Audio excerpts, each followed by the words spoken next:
¿Qué es la iglesia? ¿Y qué son los medios de gracia?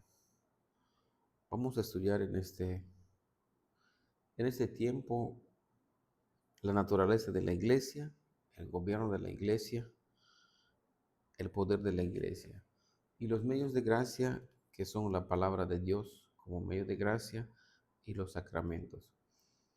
Los sacramentos son dos: el bautismo y la cena del Señor. Iniciemos aprendiendo acerca de la naturaleza de la iglesia. Bueno, la palabra iglesia tiene diferentes usos. En la Biblia, normalmente el significado principal de esta palabra iglesia, empezando en el Antiguo Testamento, se deriva de una raíz que significa llamar.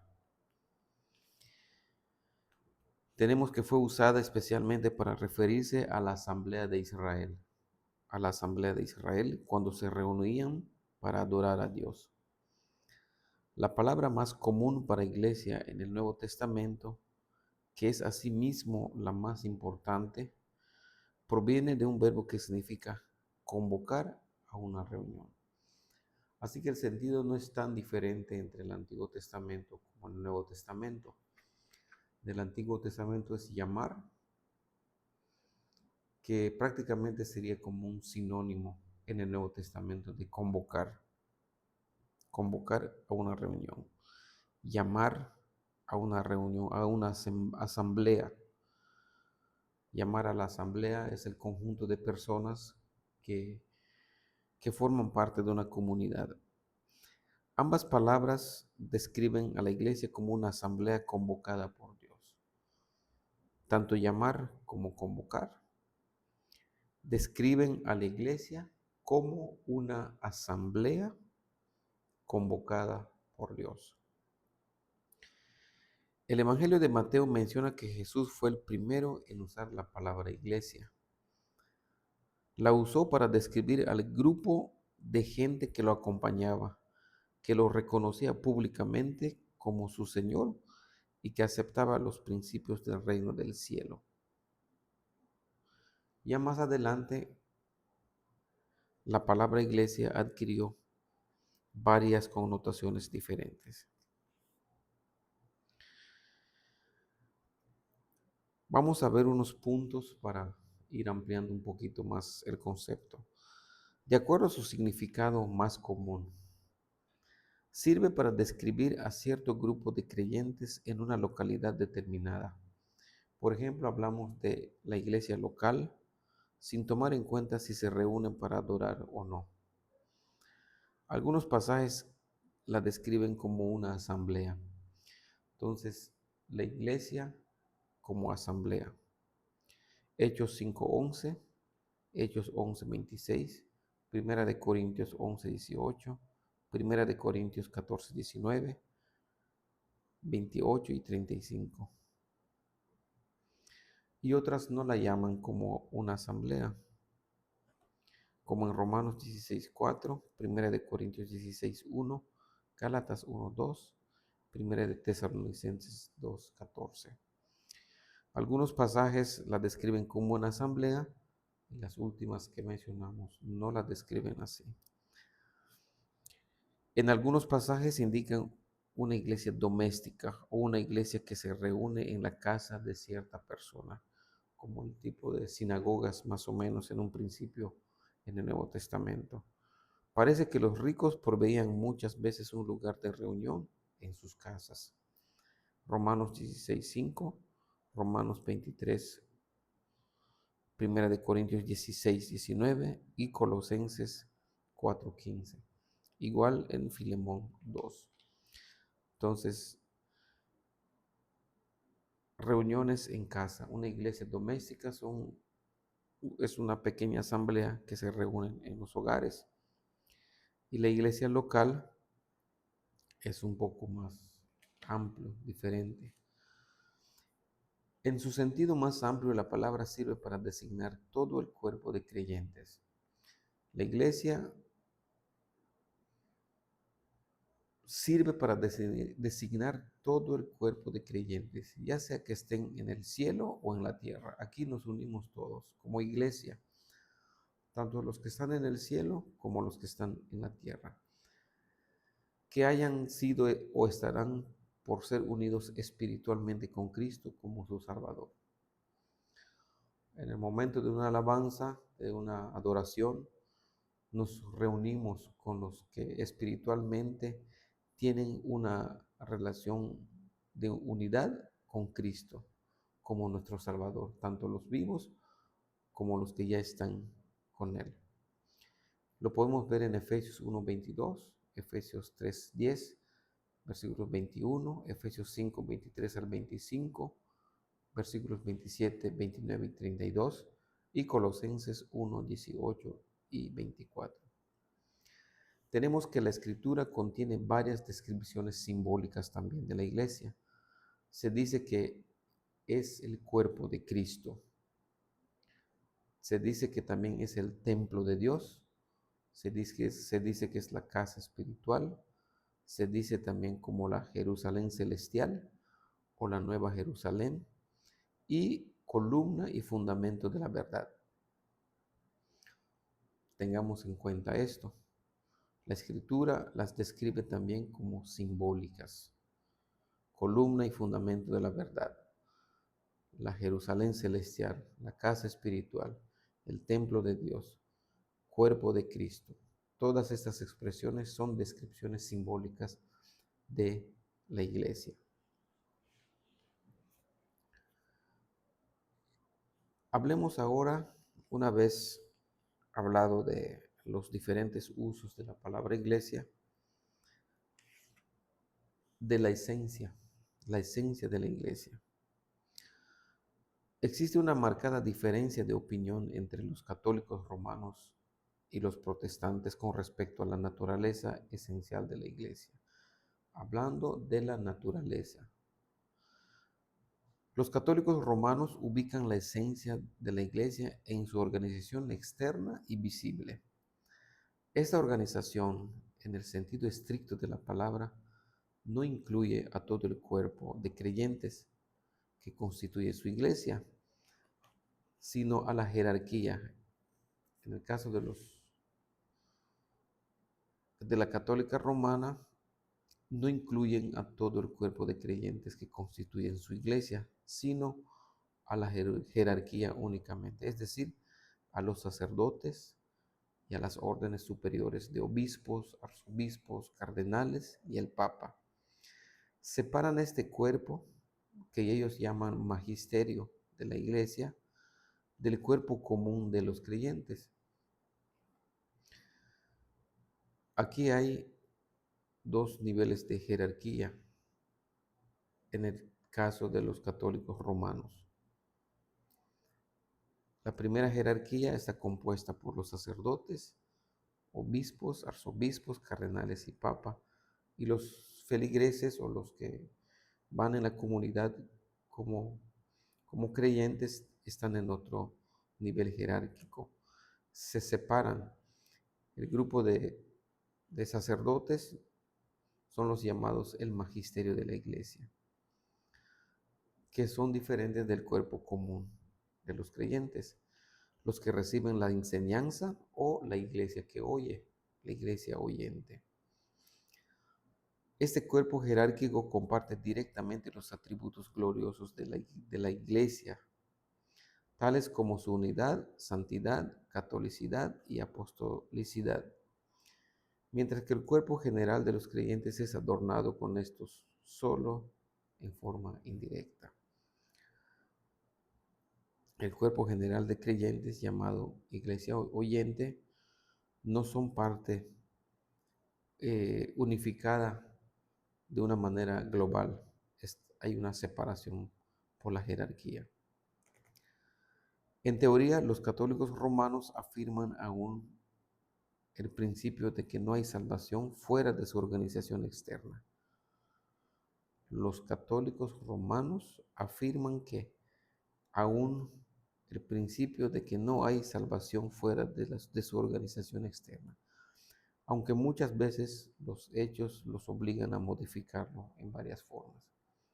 Esa es la manera de cómo están organizados en la Iglesia Católica Romana. Hay jerarquías del magisterio de la Iglesia compuesto por los sacerdotes y se diferencia ahí también el cuerpo de oyentes, o sea, la Iglesia oyente. ¿Y cómo estamos en la Iglesia reformada? Bueno, esto precisamente hizo que la Reforma reaccione en contra de este concepto externo de la Iglesia y determinó que la esencia de la Iglesia se encontraba en la comunión invisible y espiritual de los creyentes. La Reforma reaccionó en contra de este concepto externo de la Iglesia y determina que la esencia de la Iglesia está en la comunión invisible y espiritual de los creyentes. Esta Iglesia incluye exclusivamente a los creyentes de todos los tiempos y fuera de ella no hay salvación. Es el cuerpo espiritual de Jesucristo, destinado a reflejar la gloria de Dios tal como ha sido manifestada en la obra de la redención. Entonces, en la Iglesia reformada, tenemos que la esencia de la Iglesia se encuentra en la comunión invisible y espiritual de los creyentes. Es el cuerpo espiritual de Jesucristo, destinado a reflejar la gloria de Dios, tal como ha sido manifestada en toda la obra de la redención. Y esta iglesia, la esencia de esta iglesia incluye exclusivamente a todos los cristianos de todos los tiempos, a todos los creyentes de todos los tiempos. Y fuera de ella no hay salvación. La esencia de la iglesia. Entonces, repasando que la esencia de la iglesia debe estar conformada por la comunión invisible y espiritual de los creyentes. La iglesia, la esencia de la iglesia es el cuerpo espiritual de Jesucristo, destinado a reflejar la gloria de Dios tal como ha sido manifestada en la obra de la redención. Esencia de la iglesia. Se habla también de un carácter multilateral de la iglesia. El carácter multilateral de la iglesia. Cuando nos referimos a la iglesia, debemos considerar este concepto.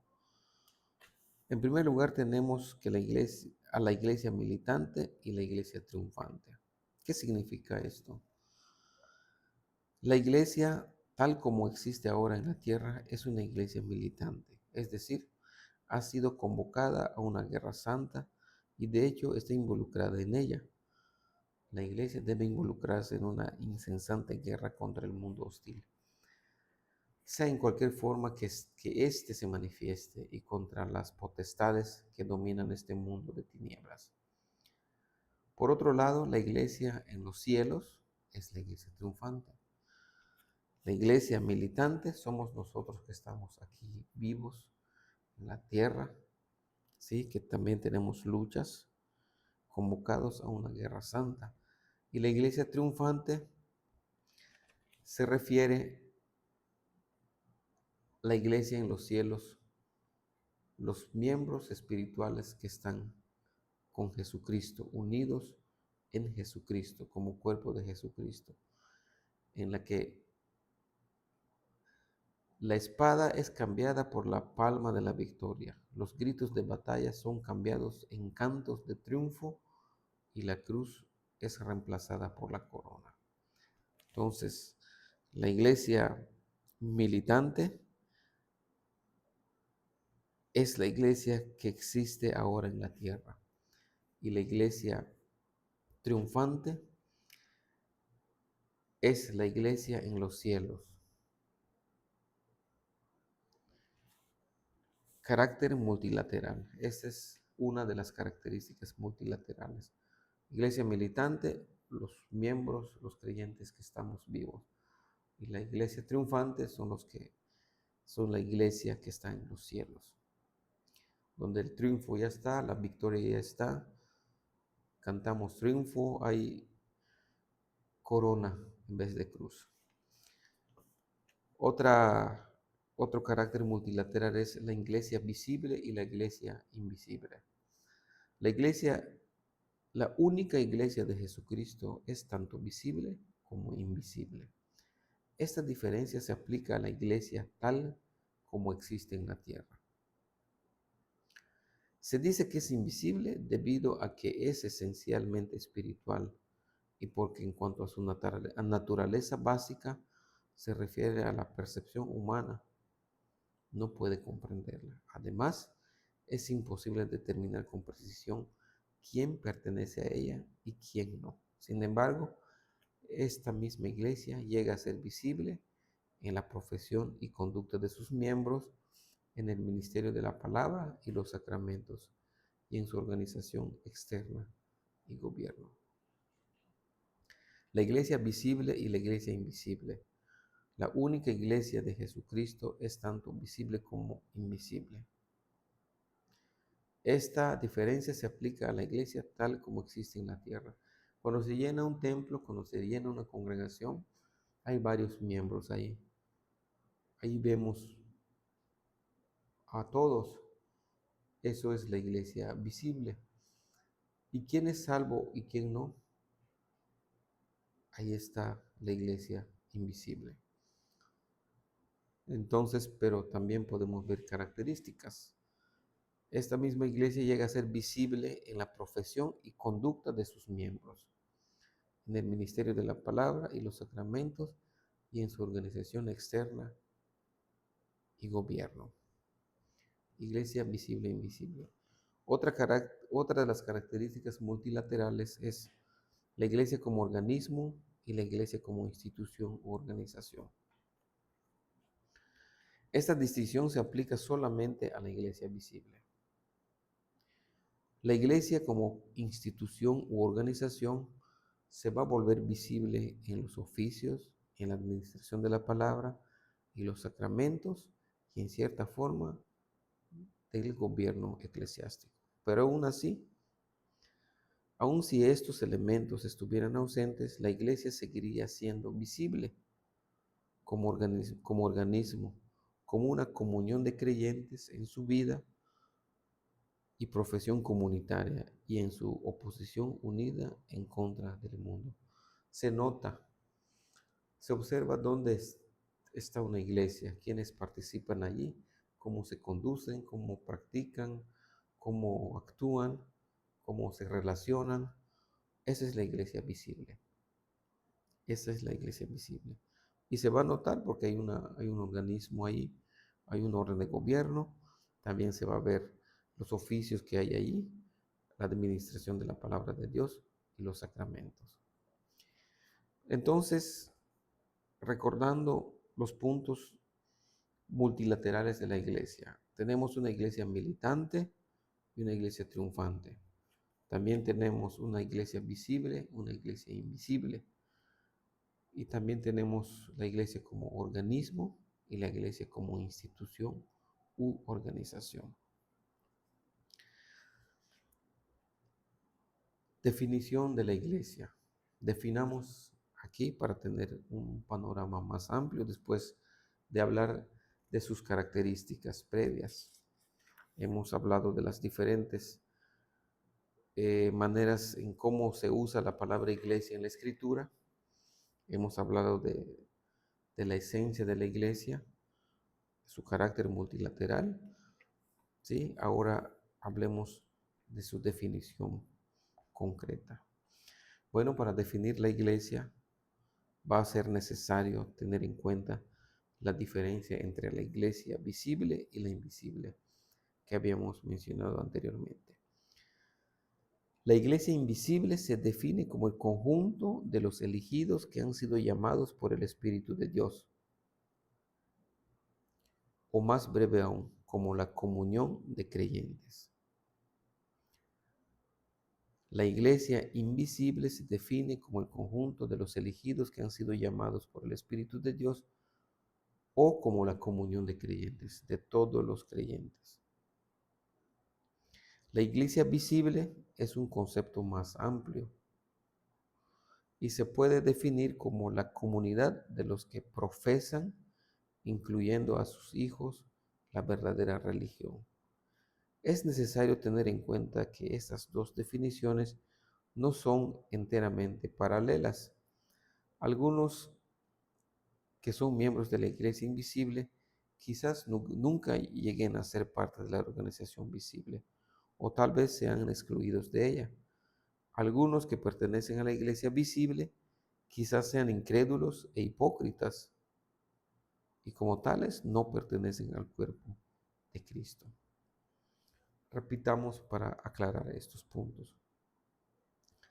Algunos que son miembros de la iglesia invisible quizás nunca lleguen a ser parte de la organización visible o tal vez sean excluidos de ella. Hay mucha gente que van a ser salvos, que van a ser llamados, que no están hoy día asistiendo a una iglesia, no tienen algún cargo en la iglesia, pero ellos van a ser partes del cuerpo de Cristo en su momento. Y algunos que pertenecen a la iglesia visible, o sea, que son los que también están asistiendo allí, en el templo, en la iglesia, pero quizás sean incrédulos. Podemos hablar, por ejemplo, de los fariseos.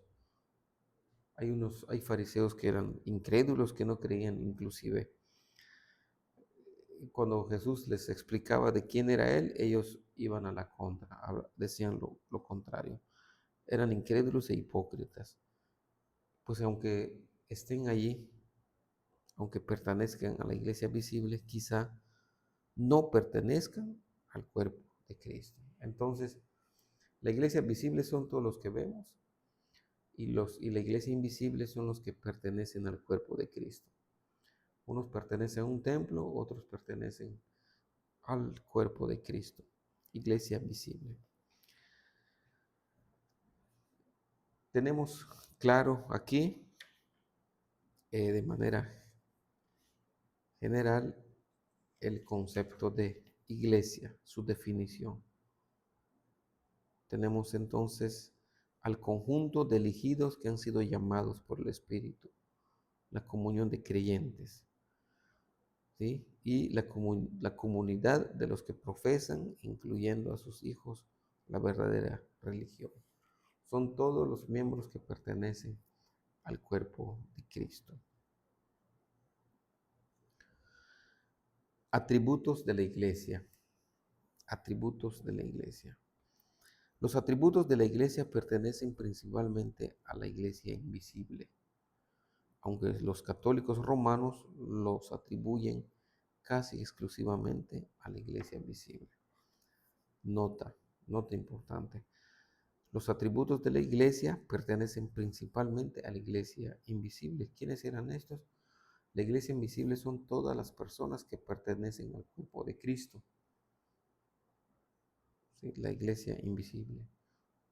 En un templo de 1000 personas, no sabes quién de ellos pertenecen al cuerpo de Cristo, o sea, la iglesia invisible.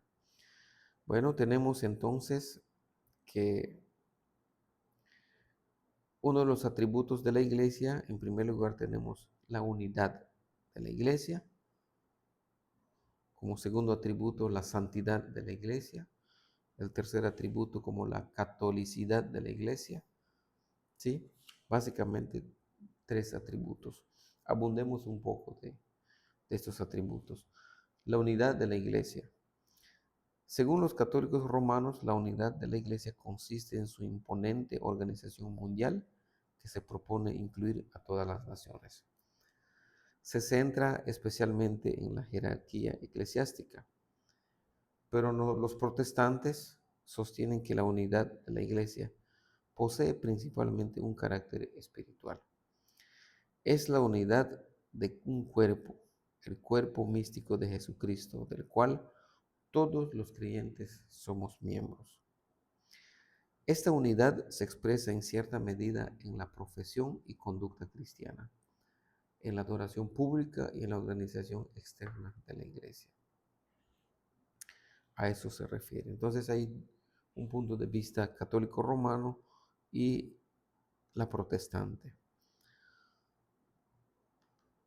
Santidad de la iglesia. En los tiempos de la Reforma, los católicos romanos concebían la santidad de la iglesia de una manera bastante externa. En lugar de la santidad interior de sus miembros, enfatizaban la santidad ceremonial de sus dogmas, sus preceptos morales, su adoración y su disciplina. Contrario, los protestantes aplican el concepto de la santidad a los miembros de la iglesia. Consideran que son objetivamente santos en Cristo, que en principio son subjetivamente santos, dado que poseen una nueva vida, y que su destino es la perfecta santidad. Esta santidad se expresa externamente en una vida de devoción a Dios. El santo, Dios es santo, sus hijos tienen que ser santos, ¿sí? Y hay dos puntos importantes. Para ser santo, la santidad de los creyentes tiene que estar separados del mundo y separados para Dios. Eso es la santidad. Tercer atributo, la catolicidad de la iglesia. ¿Qué significa esto? La iglesia de Roma se atribuye esta característica de manera especial, dado el hecho que se ha diseminado por toda la tierra. Ha existido desde el principio y continúa existiendo. Además, frente al hecho de que las sectas aparecen y desaparecen, la iglesia de Roma posee un mayor número de miembros que el de todas las sectas juntas. ¿Qué hay con los protestantes? Los protestantes enfatizan el hecho de que la iglesia invisible es la verdadera iglesia católica, porque incluye a todos los creyentes de todos los tiempos. Tienen sus miembros entre todas las naciones del mundo y ejerce una influencia que controla la vida entera de la persona. Los protestantes enfatizan el hecho de que la iglesia invisible, los que pertenecen al cuerpo de Cristo, es la verdadera iglesia católica, su universalidad, porque incluye a todos los creyentes de todos los tiempos, tiene sus miembros en todas las naciones del mundo y ejerce una influencia que controla la vida entera de la persona. Además de estos tres atributos, la Iglesia de Roma también se atribuye la apostolicidad, ya que remonta sus orígenes a los apóstoles. Basa su doctrina en la tradición apostólica y tiene sus obispos y el Papa como sucesores legales de los apóstoles. Esto es en cuanto a la manera en que concibe la Iglesia de Roma. Entonces, la catolicidad de la Iglesia consiste en el hecho de que la Iglesia invisible es la verdadera Iglesia católica. ¿Por qué? Porque incluye a todos los creyentes de todos los tiempos, tienen sus miembros en todas las naciones del mundo y ejerce una influencia que controla la vida entera de la persona. Las señales o marcas de la iglesia. Señales o marcas características de la iglesia. Bueno, las marcas de la iglesia pertenecen a la iglesia visible y sirven para distinguir la iglesia verdadera de la falsa. Por lo general, las iglesias reformadas mencionan tres marcas, pero las tres pueden ser reducidas en una sola. ¿Cuál es? La adhesión fiel en cuanto a enseñanza y práctica se refiere a la norma de la palabra de Dios. Las tres señales de la iglesia son las siguientes. La verdadera predicación de la palabra de Dios. la correcta administración de los sacramentos y el fiel ejercicio de la disciplina. Las señales o marcas características de la iglesia son tres: la verdadera predicación de la palabra de Dios, la correcta administración de los sacramentos y el fiel ejercicio de la disciplina. La marca más importante de la iglesia es la verdadera predicación de la palabra de Dios. Juan 8:31, versículos 32 y 47, igual Juan 14:23 y primera de Juan 4, 1 al 3 y segunda de Juan 9. Esto no significa que para que una iglesia sea considerada verdadera, su predicación de la palabra debe ser perfecta y absolutamente pura. Tal idea es imposible de lograr en esta tierra. Sin embargo, significa que su predicación debe ser fiel al mensaje esencial de la Biblia y debe influenciar vigorosamente la fe y la vida cristiana. Naturalmente, toda la iglesia debería esforzarse por ser fiel a la palabra de Dios. La verdadera predicación de la palabra de Dios. La iglesia debe esforzarse para ser fiel a la palabra de Dios. La segunda es la correcta administración de los sacramentos. Los sacramentos jamás deben ser separados de la palabra de Dios, dado que son una predicación visible de la palabra. Los sacramentos son una predicación visible de la palabra. Deben ser administrados de acuerdo a la institución divina, solo a creyentes y a sus hijos, y por ministros legítimos de la palabra. Su administración se destaca prominentemente como una marca de la iglesia primitiva. Entonces, la correcta administración de los sacramentos jamás deben ser separados de la palabra de Dios, dado que son una predicación visible de la palabra de Dios. Y la tercera marca o característica de la iglesia es el fiel ejercicio de la disciplina.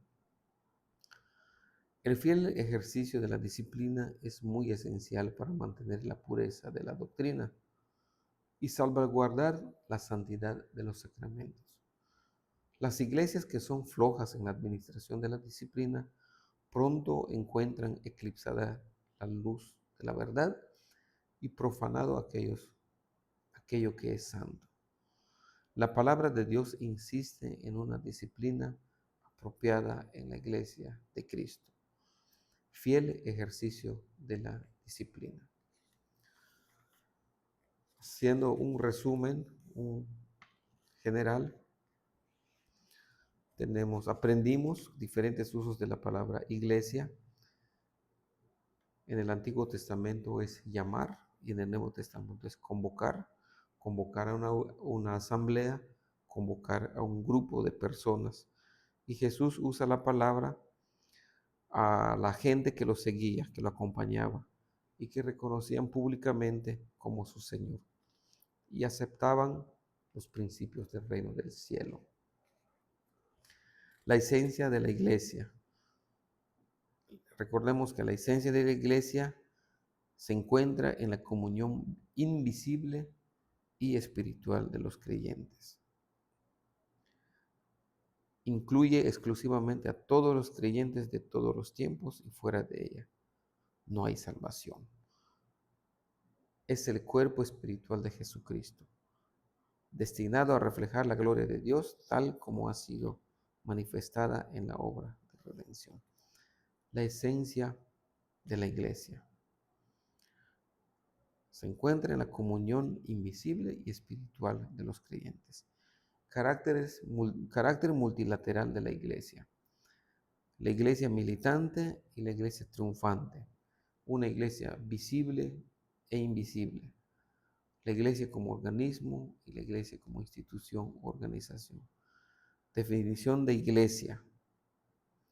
Para definir la iglesia, tenemos que es necesario tomar en cuenta la diferencia entre iglesia visible e invisible, recordando que la Iglesia invisible es el conjunto de los elegidos que han sido llamados por el Espíritu de Dios, la comunión de los creyentes.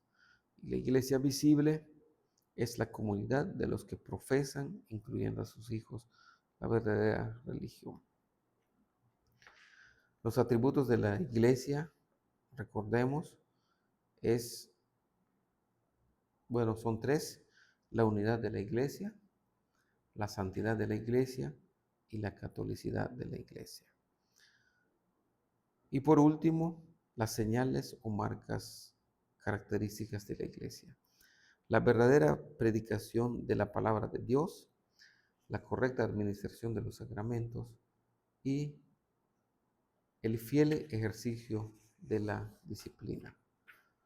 En esta ocasión tuvimos la oportunidad de estudiar, aprender, repasar la naturaleza de la iglesia, los conceptos, la doctrina de la iglesia y los medios de gracia. Los medios de gracia.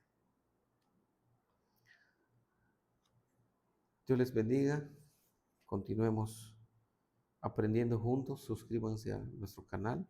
Tenemos varios temas ahí para ir conociendo, aprendiendo poco a poco y tener un concepto más amplio de todos los temas que incluyen la doctrina de la iglesia. Dios les bendiga. Esperemos que se sigan sumando para que podamos aprender de Dios, de Jesucristo, su ministerio y su plan para nosotros, sus hijos aquí en la tierra. Bendiciones. Dios les bendiga.